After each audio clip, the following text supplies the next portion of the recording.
अच्छा, हम लोगों ने बात शुरू की थी सबऑर्डिनेट मूवमेंट इन एनिमल्स की, और सबऑर्डिनेट मूवमेंट इन एनिमल्स की जब हमने बात की तो उस दिन हमने इंट्रोडक्शन की बात की। हमने देखा कि स्केलेटन क्या होता है, हमने देखा कि स्केलेटन जो है वो किस तरीके से काम करता है, स्केलेटन के क्या क्या फंक्शन होते हैं। फिर हमने देखा कि स्केलेटन कितने टाइप का होता है, ऐसे ही था। फिर हमने देखा कि स्केलेटन जो होता है वो 3 टाइप का होता है, और उनमें से 2 टाइप्स की उस दिन हमने बात कर ली थी। आज जो हम बात करेंगे, आज हम बात करेंगे किसकी, आज हम बात करेंगे एंडोस्केलेटन की।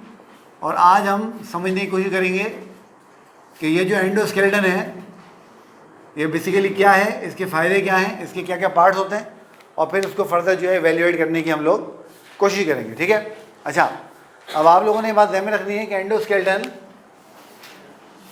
Is a type of skeleton, type of skeleton which is found inside the body of an animal। तो एक ऐसा स्केलेटन जो कि एनिमल की बॉडी के अंदर पाया जाता है, उसको हम क्या नाम देते हैं बेटा, उसको हम नाम देते हैं एंडोस्केलेटन का। तो endo for inside, skeleton for skeleton. ठीक है ना। एंडोस्केलेटन जो है इट्स ए लिविंग स्केलेटन, ये इसकी कमाल है, इट्स ए लिविंग स्केलेटन, और ये इसका कमाल है।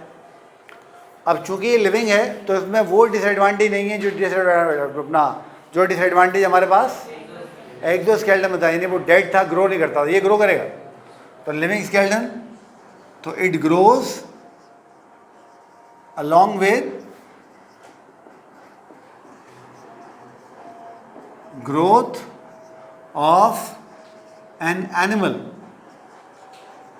तो जैसे जैसे एनिमल ग्रो करता रहता है वैसे वैसे उसका स्केलेटन भी जो है वो ग्रो करता रहता है, वैसे वैसे उसका स्केलेटन भी ग्रो करता रहता है।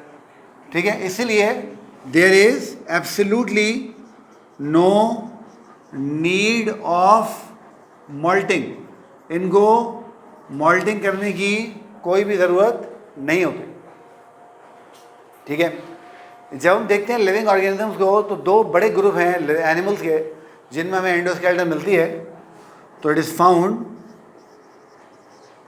इन 2 main group of animals.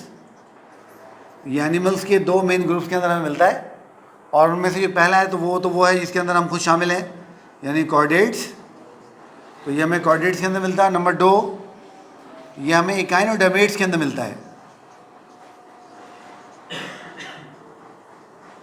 Echinoderms, वो जो फाइलम इकाइनोडर्मेटा हमने पढ़ा था, आपको याद होगा, है ना।